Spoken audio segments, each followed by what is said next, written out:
एक पुलिस अफसर है जो अपने बेटे के साथ रहा करती है। जब शादी हुई तो सोचा था कि जिंदगी में क्या ही बदल जाएगा, सब कुछ वैसे ही चलेगा जैसे अभी तक चलता आया है, पर ऐसा नहीं हुआ। शादी के बाद नौजिशा को उसके पति ने बहुत प्रताड़ित किया। उसने नौजिशा को जानवरों की तरह घर में बंद रखा और बहुत जुल्म उठाए। पर आज समय बदल गया है। नौजिशा ने कॉम्पिटिटिव एग्जाम की तैयारी करके समय को बदल दिया, वरना एक समय वो भी था जब केरल के कोझिकोड की रहने वाली नौजिशा हर दिन मारपीट और अपमान का सामना किया करती थी। रोज रोज ये सब सहने की वजह से वो मानसिक तौर से कमजोर होने लगी थी और वो अपनी शादीशुदा जिंदगी से अब इतनी तंग आ चुकी थी कि जब भी उनका पति उन्हें मारता पीटता तो वो खुद भी आत्मग्लानि में चली जाती कि वो क्यों किसी की मार सह रही हैं। वो अंदर ही अंदर घुट घुट के मर रही थी और एक दिन उन्होंने आत्महत्या करने की कोशिश भी की, पर वो बच गई। आज 32 साल की नौजिशा एक पुलिस ऑफिसर हैं और कई महिलाओं के लिए ही नहीं बल्कि पूरे समाज के लिए प्रेरणा है। नौजिशा जब छोटी थी तभी से उन्हें पढ़ने का बहुत शौक था।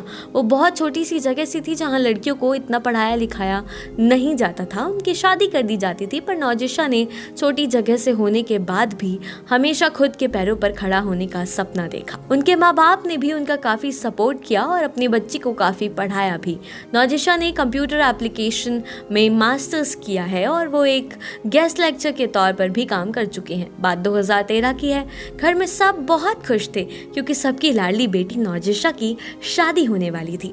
घर में खुशियों का माहौल था, पर सब इस बात से अनजान थे कि शादी के बाद नौजिशा की जिंदगी में मातम छा जाएगा। जब शादी की बात चल रही थी तब नौजिशा ने पहले ही अपने होने वाले पति के सामने ये शर्त रख दी थी कि वो शादी के बाद भी काम करना चाहती हैं। उनका पति इस बात से राजी भी हो गया था, इसलिए दोनों ने शादी कर ली। कुछ दिन तो सब कुछ सही रहा, लेकिन फिर नौजिशा के पति ने उनको काम ना करने का फरमान सुना दिया। नौजिशा शुरू में तो उदास हुई, पर उन्होंने अपने हालातों से समझौता करके अपने पति की बात मान ली। लेकिन वक्त के साथ उन्हें महसूस होने लगा कि ये शादी उनके लिए किसी फांसी की रस्सी से कम नहीं है। अगर उनके पति को कोई चीज सही नहीं लगती या फिर उनका मूड खराब होता तो वो नौजिशा को मारना शुरू कर देते। नौजिशा के शरीर पर इतने घाव हो चुके थे कि वो कभी इससे उबर नहीं पाई। जब नौजिशा के साथ ये सब हो रहा था तो उन्होंने अपने परिवार वालों की मदद भी ली। उन्होंने अपने परिवार वालों को सब कुछ बताया। उनका परिवार काफी सपोर्टिव था और उनका परिवार हमेशा उनके साथ खड़ा रहा। उन्हें घर वापस आने को भी कहा गया, लेकिन नौजिशा समाज के डर से पति के घर पर ही रही।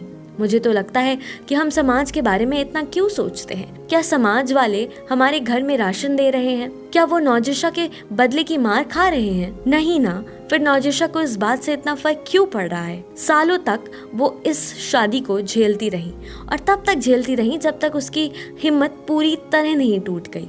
वो इस कदर टूट चुकी थी कि उन्होंने घर के सामने बने कुएं में कूदकर आत्महत्या करने की कोशिश की, लेकिन कुएं के पास पहुंचकर उनके कदम रुक गए।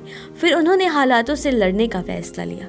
साल 2016 में 3 साल तक टॉर्चर झेलने के बाद अपने 1 साल के बेटे के साथ उन्होंने पति का घर छोड़ दिया। हालांकि उनके लिए ये फैसला आसान नहीं था, पर उन्होंने ठान लिया था कि अब बस बहुत हो गया और इसी सोच को ध्यान में रखते हुए वो अपने माता पिता के पास चली गई। तलाक के बाद नौजिशा ने अपनी शादी में आगे बढ़ने का फैसला लिया और दोबारा लेक्चरर की नौकरी शुरू कर दी। साथ ही उन्होंने कॉम्पिटिटिव एग्जाम्स की तैयारी भी शुरू कर दी। नौजिशा ने केरल पुलिस स्पेशल रिक्रूटमेंट की परीक्षा दी और सफलता हासिल कर सिविल पुलिस फोर्स में शामिल हो गई।